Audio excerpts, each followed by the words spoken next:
Let's return to This Week in America. Here's your host, Rick Bratton.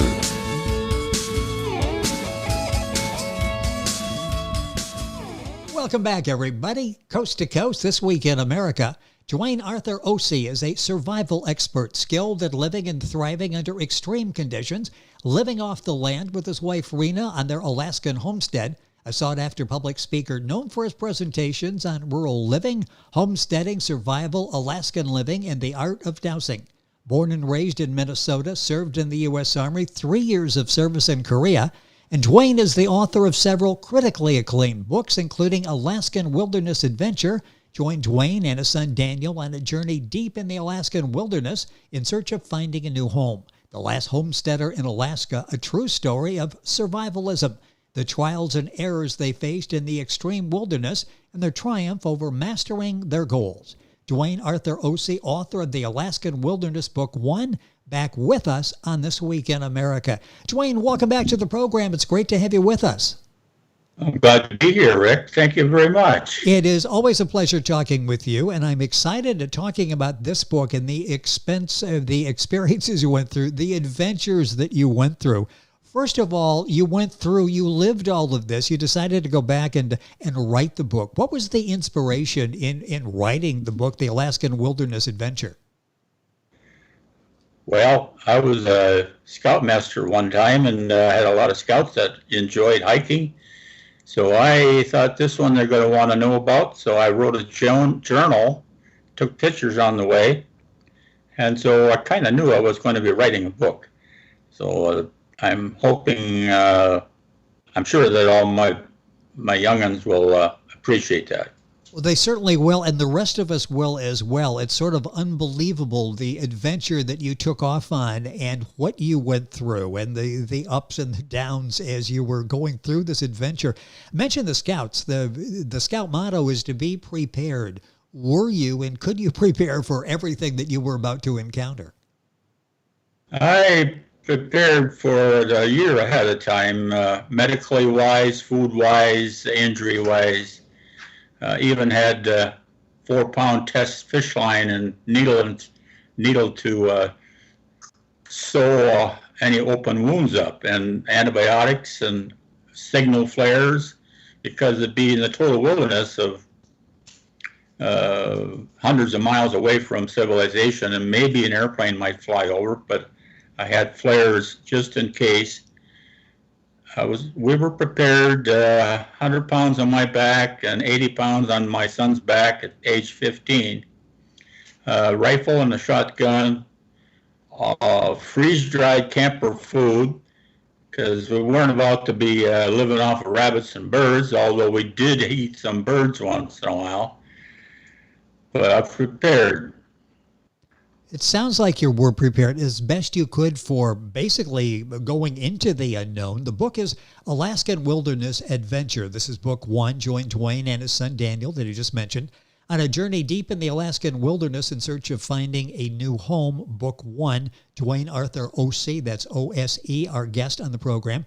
Books available at Amazon, wherever books are sold. You can link on by going to our website, thisweekinamerica.us. I mentioned deep in the Alaskan wilderness in search of finding a new home. Did you even have a trail that you could follow to get where you eventually wanted to go? There was no trail.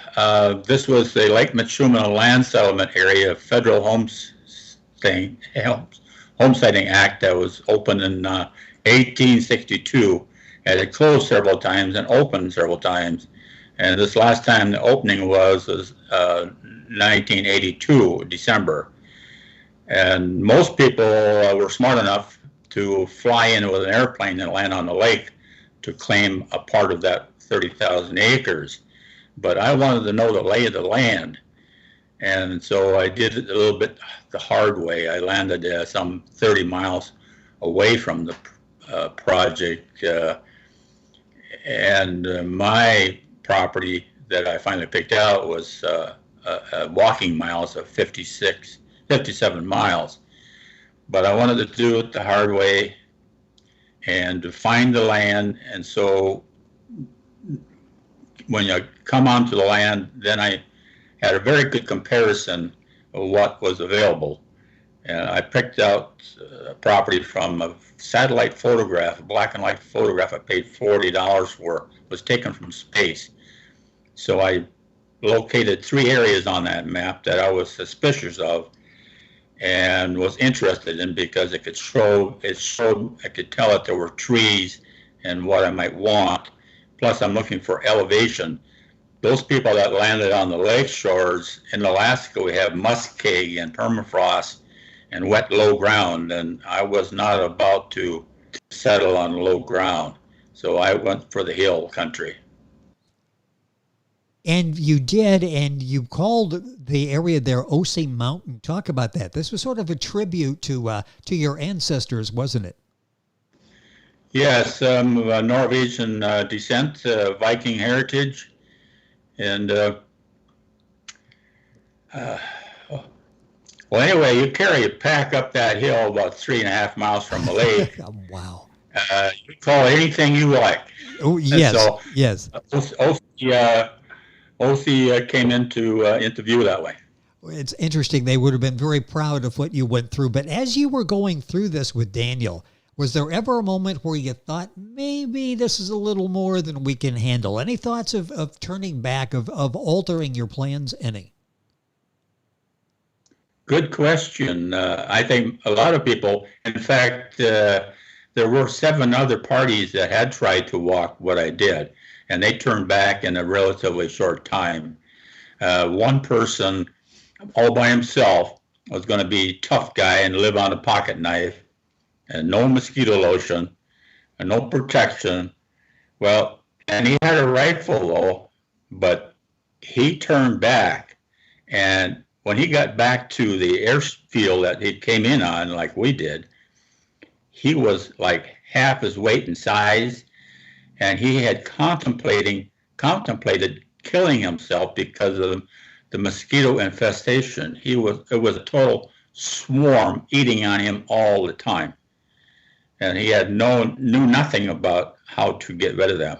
So we were told about this, and they tried to talk us out of making this trip. But we set up, it was July 4th, and we set up that same day, that same afternoon, and made camp on the shore of Lake Minchumina that night. And we were not going to be turning around, and there was never a moment we were changing our mind at all. We just went forward.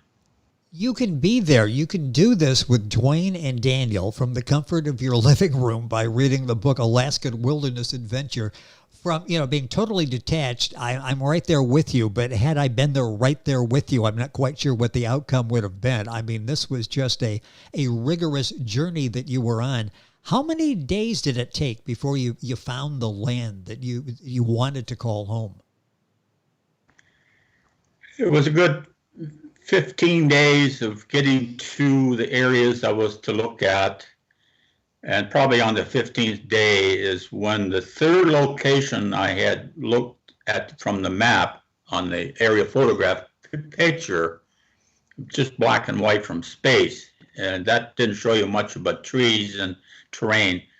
But the 15th day, after canceling out the first 2, I was kind of worried. But when I come into the 3rd location, it was facing south. I could see Denali Mountain, 77 miles to my south. And I was high enough to make good communications and the future communications. Also, warm air rises, cold air sinks, so I would be a whole lot warmer than those poor people down on the bottoms. And it had timber. And the timber also, I could see where it had been burned every 400 years. I found tree stumps on top of tree stumps, and I determined that every 400 years a forest fire had came through and cleaned it out. So I would protect myself by cutting out, in the future, I would be trimming out the area and being fire-wise and preventive. But I found the game trails were going up the ridges. I found spring water coming out of the hill. I had a terrific view of the Alaskan mountain range, all the big mountains, and 5 lakes to the front of me. and I had the vision of where the house was going to be, where the lawn was going to be, the garden, everything.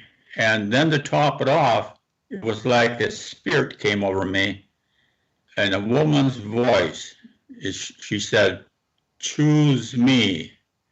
And when a woman proposes to you, you better take it. So you better listen, yes.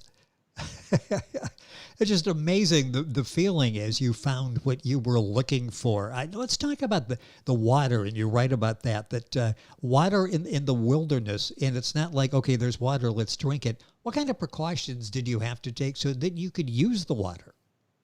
Well, in the military, we have a tablet that we put into a quart of water and shake it up and let it rest for a half an hour. And then that would kill the parasites in the water. But we didn't only rely on that. We drank water only from glacier melt that's been 10 million years old. It would come out, the ice would be green, but right directly from the melt, or running spring water could be trusted. Plus I had antibiotics to kill something if we got it. But the thing is, you can boil water. We never needed to boil water. We trapped rainwater by bringing a polished sheeting, and so when it rained, we would lay that out and put it on a ramp, a holder that would collect. Oh, yes. We've collected 30 gallons of rainwater, and the extreme thing was to go down and get water. We always try to camp at a water hole. We could reading our topographic maps, but this one instance, we were without water. We had 2 quart cans and 1 gallon can, and they were both empty. I told my son to stay in the tent. It was 100 degrees that day, and I'll be back with water. Well, I went down halfway down a steep hill, and no water. And I thought, well, now I got to walk back and tell Dan that we're going to have to make a forced march for the next day without water. And I sat down on a cushion, a mossy cushion, and then I got my pants wet. I reached down and I come back up and I had mossy grass. We squeezed that out, filled the canteens up, put our iodized tablets, military tablets in there. Yes. And we made it. Absolutely amazing how that fell into place for you. With us on the program once again is Daniel Arthur Osee, author of the book Alaskan Wilderness Adventure, Book 1, book available at Amazon. It's an exciting read. Let's talk about close calls. Did you have any where you thought, okay, this could be the end of the line for us here? In the 4-man tent with a rain fly out it, the 4 men is always like meaning only 2, so we were tight in there in all our gear. But 2 o'clock in the morning, my son Dan hollers, "Dad, that you out there?" And I was sleeping, so I said, "Shut up, Dan, I'm trying to sleep." In the morning, I asked him, "What was all that about?" And he says, "Well, something was pushing me over against you, and then when you hollered mad like that, Dad, it ran away." We were having breakfast. I said, "Okay, I got to check this out." We had camped on a sandbar. And outside the tent, there was 10-inch long and by 6-inch wide and 4-inch claw marks on the ground. A grizzly bear. I said, "You just got introduced to a grizzly bear, Dan." The next one was a beehive, a ground beehive. We listen to each other out there because it's important to follow instructions, and when you get told something, you move. Daniel says, "Walk fast for about 100 feet, stop and rest, Dad. Sit on the log." And I did. And he made a big arc around, and I said, "What the heck was all that about?" He said, "Dad, you stepped on something that looked like newspaper." And then I realized there's no newspaper out here, and there was this big swarm of bees ready to attack you. So I told you to get moving. So either get ate up by a bear or stung by bees. Amazing stories, and it all unfolds in the book Alaskan Wilderness Adventure by our guest on the program, Duane Arthur Osee. Time going by so quickly here. Got a couple minutes left. I want to talk about how many people claimed land on this federal land settlement area. I think it was Lake Minchumina. Am I saying that correctly? Yeah, Lake Minchumina. It's Minchumina, okay. Indian, but the lake is the largest interior lake in Alaska. It's only about 25 feet deep, but it's the biggest. There was 30,000 acres picked up by the federal government to claim land. And that year, 82, 67 people had landed on the shores of these five lakes that involved, and ended up at the end, only 7 people were able to prove up and get their land.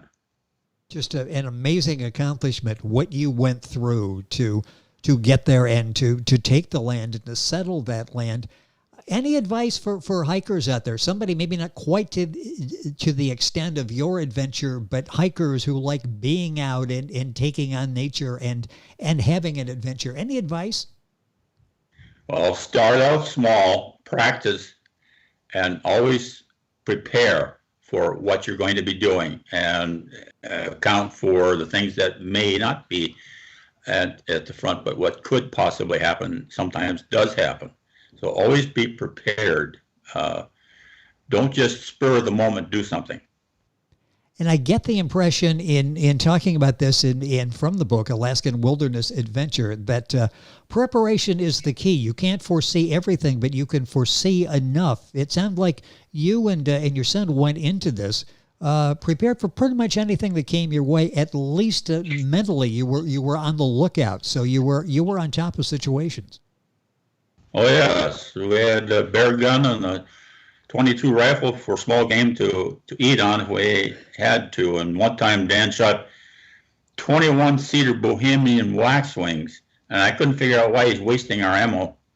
And he came back with all these birds, and he said, "Fresh meat tonight, Dad." Instead of something out of a tin can. Dinner tonight, yeah, a little better than the tin can variety meal. The book is Alaskan Wilderness Adventure. Join Duane and his son Daniel on a journey deep in the Alaskan wilderness in search of finding a new home. It's book 1 we're talking about. The books are available at Amazon. The author is Duane Arthur Osee. If you're Googling, that's O-S-E. Duane has written 2 other books. At the last program, we talked about Ancient Art of Dowsing. That's available. The book is available, of course, at Amazon. The interview you'll find on our website, thisweekinamerica.us. And Duane is coming back again, talking about his book, and I'm looking forward to this as well, Visited by the Star Travelers. Duane, it's always a pleasure. Thank you for sharing this with us on the program today. It's always fun. We'll be back and talk about the book Visited by Star Travelers next week on the program. Thank you for being with us once again. Thank you, Rick, and thank you, everybody.